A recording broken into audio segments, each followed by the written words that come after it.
નમસ્કાર વિદ્યાર્થી મિત્રો, નીટ ઓનલાઈન ક્લાસીસ આપણે શરૂ કરવા જઈ રહ્યા છીએ.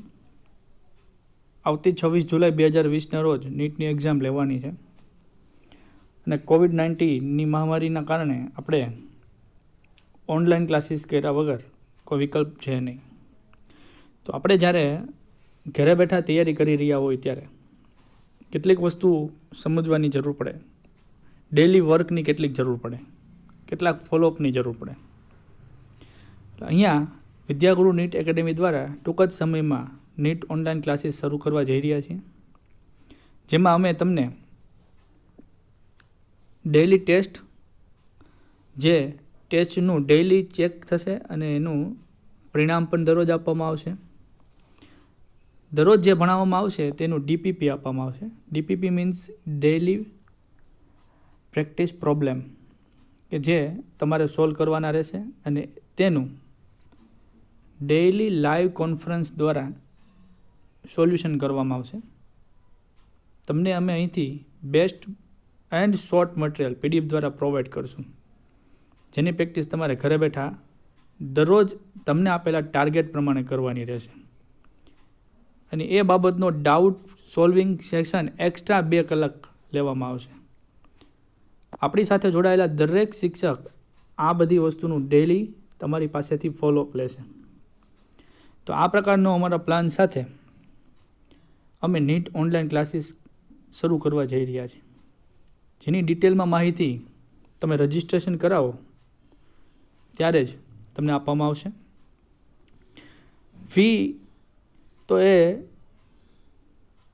આપણી જે ફી જૂની છે એમાં 30% કન્સેશન સાથે આપણે તમને જોડવામાં આવશે. એટલે રજિસ્ટ્રેશન કરવા માટે અમારો ટૂંક જ સમયમાં સંપર્ક કરો. આજે આપણે શીખવા જઈ રહ્યા છીએ નીટની અંદર ખૂબ જ અગત્યનું ધોરણ 11 સાયન્સનો ટોપિક છે ક્વોન્ટમ આંક, કે જેમાં નીટમાં ઘણા બધા સવાલો પૂછાયેલા છે ભૂતકાળમાં. ક્વોન્ટમ આંક મુખ્યત્વે 4 છે: મુખ્ય ક્વોન્ટમ આંક, ગૌણ ક્વોન્ટમ આંક, ચુંબકીય ક્વોન્ટમ આંક અને કોણીય વેગમાન ક્વોન્ટમ આંક. તો મુખ્ય ક્વોન્ટમ આંક શું છે? તો એને સંજ્ઞા n વડે દર્શાવવામાં આવે છે. બોહર નામના વૈજ્ઞાનિકે મુખ્ય ક્વોન્ટમ આંકની સૌપ્રથમ રજૂઆત કરી હતી. મુખ્ય ક્વોન્ટમ આંક કક્ષાનો ક્રમ દર્શાવે છે. કે એલ એમ એન આ ક્વોન્ટમ આંક છે, જેનો ક્રમ થાય છે n બરાબર 1, L નો 2, M નો 3 અને N નો 4. તો મુખ્ય ક્વોન્ટમ આંક કક્ષાનો ક્રમ દર્શાવે છે. કક્ષા 1, 2, 3, 4. તો મુખ્ય ક્વોન્ટમ આંક કક્ષાનો ક્રમ દર્શાવે છે. કદ દર્શાવે છે. ક્વોન્ટમ આંક n બરાબર 1 હોય તો કદ નાનું હોય, n બરાબર 2 હોય તો 2 કક્ષાનું કદ મોટું હોય, n બરાબર 4 હોય તો કક્ષાનું કદ વધુ મોટું હોય. અને ઉર્જા દર્શાવે છે. કે કક્ષક કરતાં એલની ઉર્જા વધારે, એલ કરતાં એમની વધારે, એમ કરતાં એનની વધારે. ઇન શોર્ટ, ક્વોન્ટમ આંક વધે તેમ કક્ષાની શક્તિ વધે છે, એન વધે તેમ કક્ષાની શક્તિ વધે છે. તો ક્વોન્ટમ આંક, મુખ્ય ક્વોન્ટમ આંક શું દર્શાવે છે? સ્મોલ n વડે દર્શાવવામાં આવે છે. તો કક્ષાનો ક્રમ, કદ અને ઉર્જા દર્શાવે છે. કક્ષકોની સંખ્યા શોધવી હોય તો કોઈ પણ એક ક્વોન્ટમ આંકમાં કેટલી કક્ષામાં કેટલી કક્ષકો રહેલી, તો એનું સૂત્ર થાય છે n². ફોર એક્ઝામ્પલ, કે નામનો જે કક્ષા છે એનો ક્વોન્ટમ નંબર થાય છે 1, તો 1નો સ્ક્વેર થાય 1. તે રીતે એ કક્ષામાં રહેલા ઇલેક્ટ્રોનની સંખ્યા શોધવા માટેનું સૂત્ર છે 2n². તો એ મુજબ જોઈએ તો કે એટલે ક્વોન્ટમ આંક 1, એની કક્ષકોની સંખ્યા 1² એટલે 1. 2n² મુજબ n બરાબર 1 લ્યો તો 1નો સ્ક્વેર એટલે 1 થાય, એને ગુણ્યા 2 એટલે એમાં ઇલેક્ટ્રોનની સંખ્યા 2 થાય. એટલે કે કે એટલે 1s કક્ષક થાય અને s કક્ષક એક હોય, એક કક્ષકમાં 2 ઇલેક્ટ્રોન સમાઈ શકે, એટલે સમજી શકાય 2 થાય છે. હવે એલ કક્ષા એટલે ક્વોન્ટમ નંબર 2 થાય, તો એમાં કક્ષકની સંખ્યા કેટલી? તો 2² = 4. અને એમાં રહેલા ઇલેક્ટ્રોનની સંખ્યા કેટલી? તો 2 × n બરાબર 2, 2 × 2², 2 નો વર્ગ 4 ને 4 દુ 8. તેમાં ઇલેક્ટ્રોનની સંખ્યા 2 થઈ. એટલે એલની અંદર કુલ 4 કક્ષકો આવેલી છે, 2s, 2px, 2py અને 2pz. અને દરેક કક્ષકમાં તમે જાણો છો કે 2 ઇલેક્ટ્રોન હોય, એટલે 4 કક્ષકોના કુલ 8 ઇલેક્ટ્રોનને આ સૂત્ર પરથી પણ સાબિત થાય છે. એમ એટલે ક્વોન્ટમ નંબર 3. તો એમાં રહેલી કક્ષકોની સંખ્યા કેટલી? કક્ષા નંબર 3, કક્ષકોની સંખ્યા n², 3 નો વર્ગ 9. એટલે એમની અંદર કુલ 9 કક્ષકો, 1 3s, 3 3p અને 5 3d. ગણો, 1 3s, 3 3p અને 5 3d. તેનો ટોટલ થશે 9. અને દરેકમાં 2 ઇલેક્ટ્રોન, એટલે 9 દુ 18. અને આ સૂત્ર પ્રમાણે પણ સાબિત થાય કે n બરાબર 3 લેવામાં આવે એટલે 2 × 3² 3 નો વર્ગ 9 અને 9 દુ 18 ઇલેક્ટ્રોન 2n² મુજબ. n બરાબર 4. તો n બરાબર 4, તો એમાં કક્ષકોની સંખ્યા કેટલી? તો કે 4² n², એટલે ચોકે 16. તો n, તો એમાં ક્વોન્ટમ નંબર 4માં કઈ કક્ષકો? 1 4s, 3 4p, ડી કક્ષક 5 એટલે 5 4d અને f કક્ષક 7 4f, 4s, 4p, 4px, 4py, 4pz અને ડી કક્ષકો 5 તમે જાણો છો, dxy, dyz, dzx, dx² - y² અને dz² અને 7 4f કક્ષક. તો એ ગણો જોઈ, 1 4s, 3 4p, 5 4d અને 7 4f. એટલે 3 ને 1 4 ને 5 9 ને 7 16 કક્ષકો થાય. અને દરેકમાં 2 ઇલેક્ટ્રોન, એક કક્ષકમાં 2 ઇલેક્ટ્રોન, એટલે 16 દુ 32 ઇલેક્ટ્રોન. આ સૂત્ર પ્રમાણે પણ સાબિત થાય ઇલેક્ટ્રોનની સંખ્યા 2 × ક્વોન્ટમ 4, 2 નો વર્ગ, ચોકે 16, 16 ને 2 16 દુ 18, 2 4² ચોકે 16 ને 16 દુ 32, 16 સરવાળો નથી, 16 ને 2 18 નહીં, પણ 16 દુ 32 ઇલેક્ટ્રોન થાય.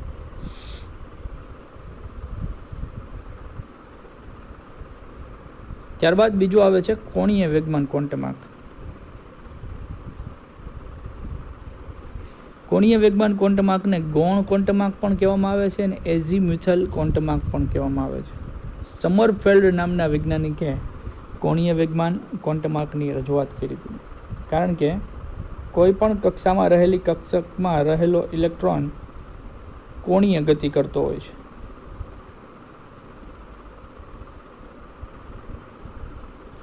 એટલે આ ઇલેક્ટ્રોનનું વેગમાન કોણીય વેગમાન કહેવામાં આવે છે. અને એના આધારિત જે ક્વોન્ટમાર્ક છે એ સમરફેલ્ડ દ્વારા રજૂ કરવામાં આવ્યો હતો કે ઇલેક્ટ્રોનની કોણીય ગતિને લીધે ગતિજ શક્તિ જે ધરાવે છે એ ક્વોન્ટમાર્ક, જેને સ્મોલ l સંજ્ઞા વડે દર્શાવવામાં આવે છે. KLMN એ કેપિટલ L એ કક્ષા દર્શાવે છે, જ્યારે સ્મોલ l એ કોણીય વેગમાન ક્વોન્ટમાર્ક દર્શાવે છે. જ્યાં એલનું મૂલ્ય 0 થી n-1 જેટલું હોય છે. 0, 1, 2, 3, 4. જેમાં રહેલા ઇલેક્ટ્રોનની શક્તિનું સૂત્ર છે n+l. n સ્મોલ n એટલે મુખ્ય ક્વોન્ટમાર્ક, સ્મોલ l એટલે કોણીય વેગમાન ક્વોન્ટમાર્ક. એનો સરવાળો એ ઇલેક્ટ્રોનની શક્તિ દર્શાવે છે. એનું આપણે એક્ઝામ્પલ આગળ જોઈએ. જો l બરાબર 0 હોય તો એ s કક્ષક છે, જેને આપણે સ્મોલ s શાર્પ પરથી નામ આપવામાં આવ્યું છે. s કક્ષકનો આકાર તમને ખબર છે, સ્ફેરિકલ ગોળ છે, ફૂટબોલના ગડા જેવો, રિંગ નહીં. l બરાબર 1 હોય તો એને p કક્ષક કહીએ છીએ, પ્રિન્સિપલ કહેવામાં આવે છે. p કક્ષકનો આકાર તમને ખ્યાલ છે, ડમ્બેલ આકાર છે. l બરાબર જો 2 મળે તો એ d કક્ષક છે, ડિફ્યુઝડ કહેવામાં આવે છે, ડિફ્યુઝડ ડબલ ડમ્બેલ આકાર, ડી કક્ષકનો આકાર. અને l બરાબર 3 હોય તો ફંડામેન્ટલ, f શબ્દ ફંડામેન્ટલ ઉપરથી લેવામાં આવ્યો છે. એટલે આ SPDF કક્ષકોના આપણે ફૂલ ફોર્મ જોયા. હવે જેમાં n+l ના મૂલ્યો સરખા હોય તો જેમાં n નું મૂલ્ય ઊંચું તેની શક્તિ વધુ હોય છે. દાખલા તરીકે આપણે 3D કક્ષક માટે વાત કરીએ તો 3 છે એ n ક્વોન્ટમાર્ક દર્શાવીને d એટલે l બરાબર 2. તો સરવાળો કરો, n પ્લસ એલ સૂત્ર, n પ્લસ n બરાબર 3, l ઇઝ ઇક્વલ ટુ 2 એટલે 5 જવાબ આવે. એવી જ રીતે 4p કક્ષક હોય તો એમાં ક્વોન્ટમાર્ક 4 થાય છે, જ્યારે p એટલે l બરાબર 1, તો એનો સરવાળો પણ 5 થાય છે. તો આવા સંજોગોમાં 3D અને 4p માંથી કઈની કક્ષકોની શક્તિ વધારે? તો કે જેનું nનું મૂલ્ય ઊંચું એ, એટલે કે 4p કક્ષકની શક્તિ ઉર્જા 3D કક્ષક કરતાં વધારે છે. તો આ કોણીય વેગમાન ગણવા માટે જરૂરી છે. આ બધી વસ્તુ મિત્રો યાદ રાખજો અને આપણે આગળ MCQ સોલ્વ કરવામાં જરૂર પડશે.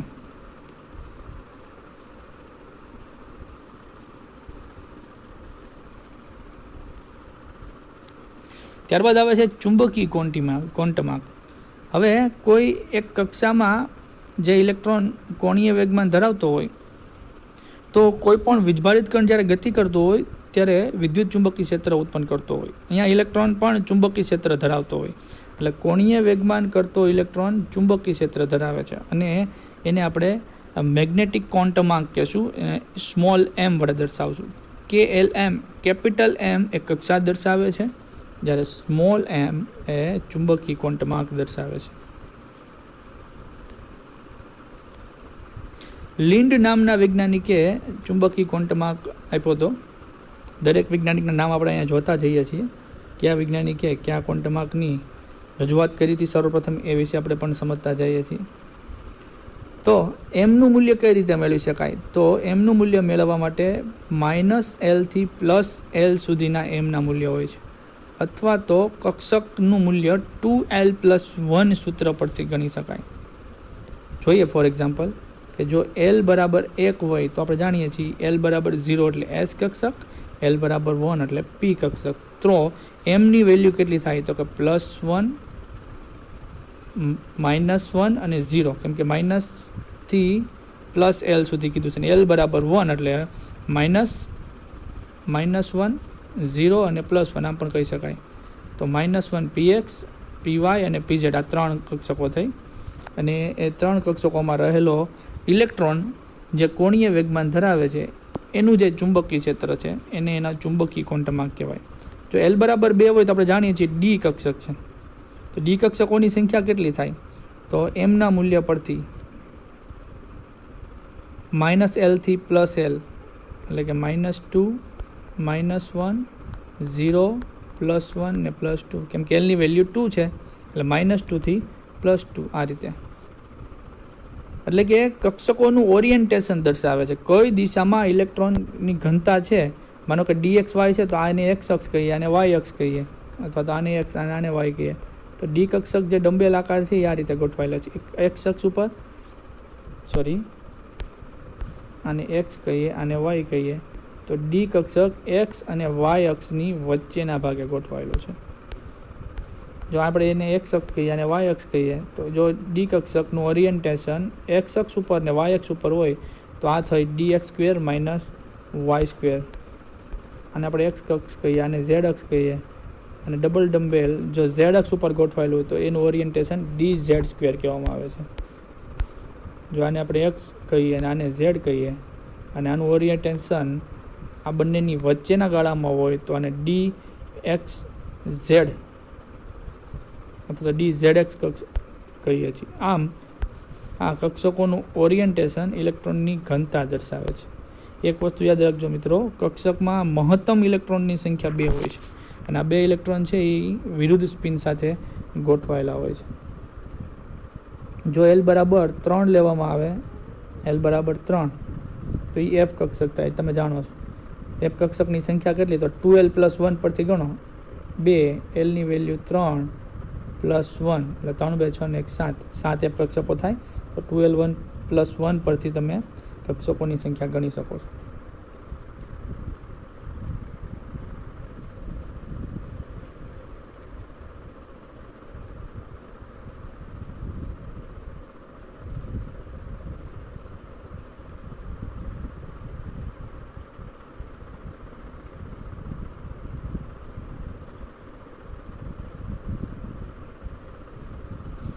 ત્યારબાદ આવે છે સ્પિન ક્વોન્ટમાર્ક, ભ્રમણ ક્વોન્ટમાર્ક. તમે જાણો છો કે જેવી રીતે પૃથ્વી પોતાની ધરી પર ફરે છે, સાથે સાથે ધરી ભ્રમણની સાથે સાથે પૃથ્વી એ સૂર્યની ફરતે પણ ફરે છે.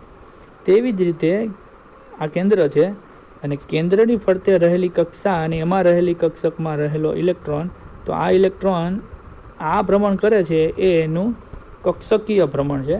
પણ દરેક ઇલેક્ટ્રોન પોતાની ધરીની ફરતે પણ ફરે છે, જે રીતે પૃથ્વી ફરે, તો એને એનું ધરાભ્રમણ કહેવાય. ધરાભ્રમણ ઝડપી છે કેમ કે એ ટૂંકા ગાળાનું ભ્રમણ છે. જે રીતે પૃથ્વીનું પોતાની ધરી ફરતેનું ભ્રમણ કેટલું, તો કે 1 દિવસ 24 કલાક, તો એ ધરાભ્રમણ એ ઝડપી છે. જ્યારે કક્ષકી ભ્રમણ પૃથ્વીનું કેટલું 365 દિવસ, તો એ થોડુંક ધીમું છે. એ રીતે ઇલેક્ટ્રોનનું પણ કક્ષકીય ભ્રમણ ધીમું છે. તો એ ભ્રમણ એટલે સ્પિન થાય. જે રીતે આપણે ભમરડો ગોળ ફરતો હોય તો એને સ્પિન કર્યું કહેવાય, રોટેશન કર્યું કહેવાય. તો એ સ્પિન ક્વોન્ટમાર્ક સ્મોલ m s વડે દર્શાવશું, તો ખાલી s વડે, s ફોર સ્પિન, ખાલી s વડે પણ દર્શાવશું. ગાઉડ-સ્મિથ અને ઉહલનબેક નામના વૈજ્ઞાનિકે સ્પિન ક્વોન્ટમાર્કની રજૂઆત કરી હતી. તો સ્પિન જો સમઘડી દિશામાં લેવામાં આવે તો એ સ્પિનને આપણે +1/2 કહેશું, અને જો વિષમઘડી દિશામાં સ્પિન લેવામાં આવે તો એ -1/2 કહેશું. એટલે કે ભાઈ માનો કે આ રીતે ઇલેક્ટ્રોન છે, આ સમઘડી દિશા થઈ, આ વિષમઘડી દિશા થઈ, તો એને -1/2 કહેશું. અને જો આ ઇલેક્ટ્રોન હોય અને એના રીતે સમઘડી દિશામાં સ્પિન હોય તો એને +1/2 કહેશું. અને તમે જાણો છો કોઈ પણ કક્ષકમાં 2 ઇલેક્ટ્રોન છે, એની એક સ્પિન આ બાજુ, એક સ્પિન આ રીતે બતાવે છે, તો પરિણામી સ્પિન +1/2 -1/2 શૂન્ય થઈ જવાની છે. એટલે પરિણામી એની ચાક માત્રા પણ શૂન્ય થઈ જાય છે. આ બધી વસ્તુ આપણે જાણીએ છીએ. તો આ એનો સ્પિન ક્વોન્ટમાર્ક થયો, +1/2 -1/2. હવે એક્ઝામ્પલ લેવાનું છે કે જો n બરાબર 4 હોય તો l ની વેલ્યુ કેટલી હોય? n બરાબર 4 હોય તો l ની વેલ્યુ કેટલી હોય? તો 0 થી n-1 સુધીની વેલ્યુ હોય. તો n બરાબર 4 છે એટલે આની વેલ્યુ થશે 0 થી n એટલે 4 માંથી 1 બાદ એટલે 3. એટલે l ની વેલ્યુ હોય છે 0, 1, 2 અને 3. આ મહત્તમ વેલ્યુએશન થઈ ગયું. તો l બરાબર 0 એટલે તમે જાણો છો s કક્ષક. તો m ની વેલ્યુ કેટલી? -l થી +l સુધી. પણ l બરાબર 0 છે એટલે m ની વેલ્યુ 0 જ થઈ. l બરાબર 1 તો એ p કક્ષકથી આપણે અગાઉ જોઈ ગયા છીએ. તો આમાં m ની વેલ્યુ કેટલી થઈ? -l થી +l, એટલે કે -1, 0 અને +1, કેમ કે l ની વેલ્યુ +1 છે. અને -1 px, py અને pz, તો આ 3 p કક્ષકો થઈ. l બરાબર 2 એટલે d કક્ષક. તો m ની વેલ્યુ કેટલી થઈ? તો કે m બરાબર તમે જાણો છો -l થી +l સુધી, એમાં 0 પણ આવી જાય. તો 2 છે એટલે -2 થી +2 સુધીની વેલ્યુએશન આવી જાય. તો -2 એટલે ઓરિએન્ટેશન dxy, -1 એટલે dyz, 0 એટલે dz2, dxz અને +2 એટલે dx2 - y2. તો ઓરિએન્ટેશન દર્શાવે છે.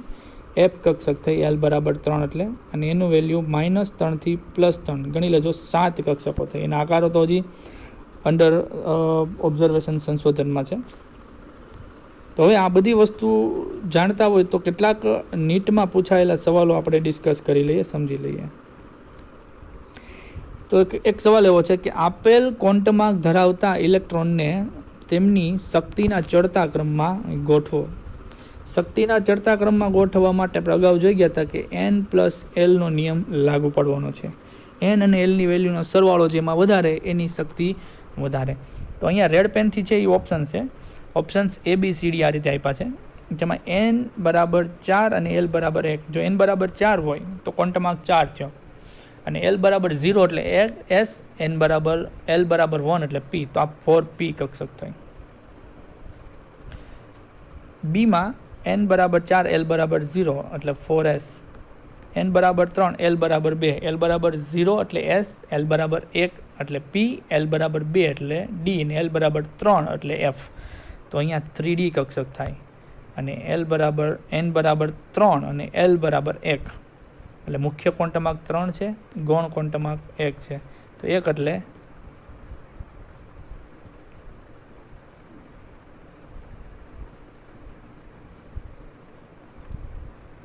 અહીંયા 3p આવશે. L બરાબર 1 એટલે 3p. તો L+1 નિયમ પ્રમાણે આપણે કક્ષકો શોધીએ તો સૌથી મોટું મૂલ્ય ક્યાં થાય છે? આઈ થિંક અહીંયા મૂલ્ય થાય સૌથી મોટું 4+1 એટલે કે 5 થાય છે. અહીંયા 4+0 એટલે અહીંયા 4 થાય છે. 3+2 એટલે અહીંયા પણ 5 થાય છે. 3+1 એટલે અહીંયા 4 થાય છે. તો એક જગ્યાએ 5, એક જગ્યાએ 4, તો બે જગ્યાએ 5 છે ને બે જગ્યાએ 4 છે. તો શું કરવાનું? તો કે જ્યાં એનનું મૂલ્ય મોટું છે એની ઉર્જા વધારે થાય. તો એનનું મૂલ્ય મોટું અહીંયા છે એટલે 4p કક્ષકની ઉર્જા સૌથી વધારે. ત્યારબાદ 5 અહીંયા 3Dમાં થાય, ત્યારબાદ 3D આવશે. પછી બે જગ્યાએ 4 આવે છે બી અને સીમાં, તો ત્યાં એનનું મૂલ્ય ક્યાં? તો કે બીમાં વધારે છે. ત્યારબાદ 4s આવશે ને ત્યારબાદ અહીંયા 3p આવશે. આ 3s લખાઈ ગયું છે, અહીંયા 3p થાય. તો અહીંયા 5, અહીંયા 4, અહીંયા પાછું 5, અહીંયા પાછું 4, પણ એનનું મૂલ્ય જેમાં વધારે એ મૂલ્ય મોટું એટલે આ સૌથી વધારે. પછી એનનું મૂલ્ય 4 છે અને એનનું મૂલ્ય 3 છે. તો આ વસ્તુ શીખી ગયા હતા. આ આધારે આપણે અહીંયા સવાલ સોલ્વ કર્યો. નીટમાં પૂછાયેલો સવાલ. ચતુર્થ શક્તિ સ્તરમાં ચોથી n બરાબર 4 ચતુર્થ શક્તિ સ્તરમાં રહેલા કુલ કક્ષકોની સંખ્યા જણાવો. નીટ 2011માં પૂછાયેલો હતો. 8, 16, 32 કે 4. તો અહીં તો બહુ સહેલું આપણે સૂત્ર આપી દીધું છે કે ચતુર્થ શક્તિ સ્તર એટલે n બરાબર 4, એમાં રહેલા કક્ષકોની સંખ્યાનું સૂત્ર થાય છે n², એટલે 4નો સ્ક્વેર વર્ગ એટલે 16, અને ઇલેક્ટ્રોનની સંખ્યા પૂછી હોત તો આપણે લખત 2n², 16 દુ 32. પણ અહીંયા તમને કક્ષકોની સંખ્યા પૂછે. ત્યારબાદ અન્ય બે સવાલો કે L બરાબર 3 હોય ને n બરાબર 4 હોય તો કક્ષકોમાં સમાયેલા ઇલેક્ટ્રોનની મહત્તમ સંખ્યા જણાવો. L બરાબર 3 અને n બરાબર 4 હોય ત્યારે ઇલેક્ટ્રોનની સંખ્યા પૂછી છે. તો અહીંયા પાછળ n જોઈને 2n² નહીં કરી નાખતા, કેમ કે L બરાબર 3 એટલે જોવું પડે. અહીંયા નીટ 2012માં પૂછાયેલો સવાલ છે. તો ઓપ્શન છે 14, 16, 10 અને 12. L બરાબર 3 એટલે આપણે જાણી ગયા છે ડી કક્ષક, કેમ કે L બરાબર 0 એટલે S, L બરાબર 1 એટલે P, L બરાબર 2 એટલે D, અને L બરાબર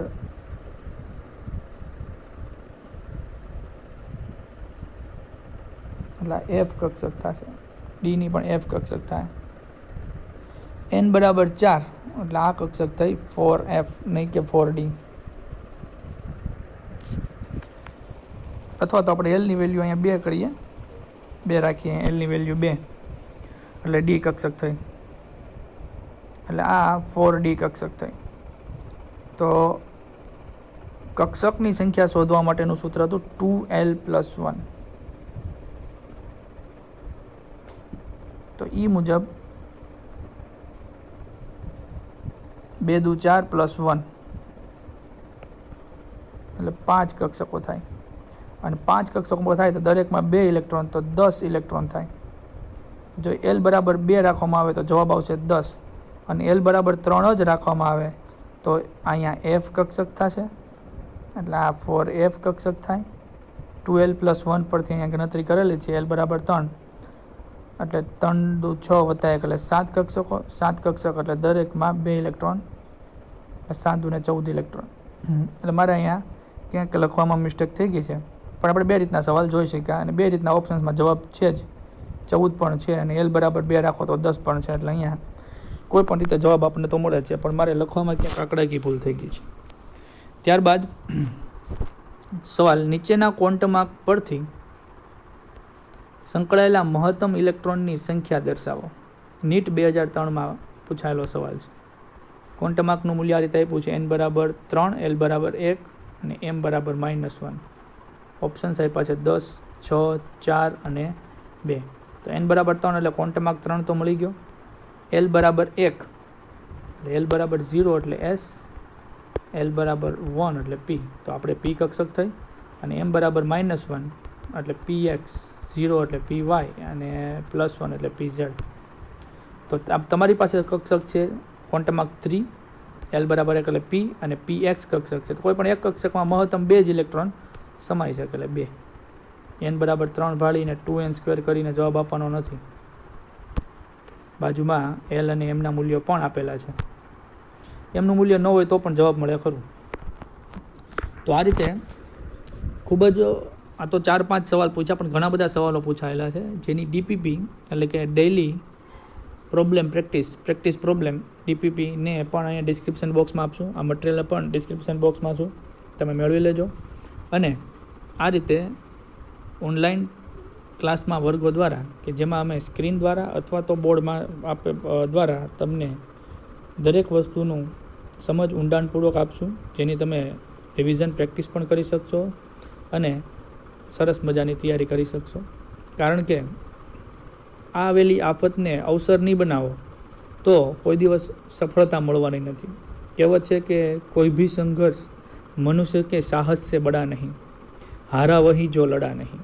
એટલે લડત આપવાની છે, આ આફતને અવસર બનાવવાનો છે. નિરાશ અને નાસીપાસ થયેલા વિદ્યાર્થીઓ પાછળ રહી જવાના છે અને 26 જુલાઈ સુધી તૈયારી કરનાર વિદ્યાર્થીઓ જ આગળ વધવાના છે. તો તૈયારી કરવા માટે જોડાઓ. ફોલોઅપ માટે અમે તૈયાર છીએ, આપની સાથે હંમેશા માટે તત્પર અને જોડાયેલા છીએ. તો અમારો કોન્ટેક્ટ કરો. ધન્યવાદ, આભાર.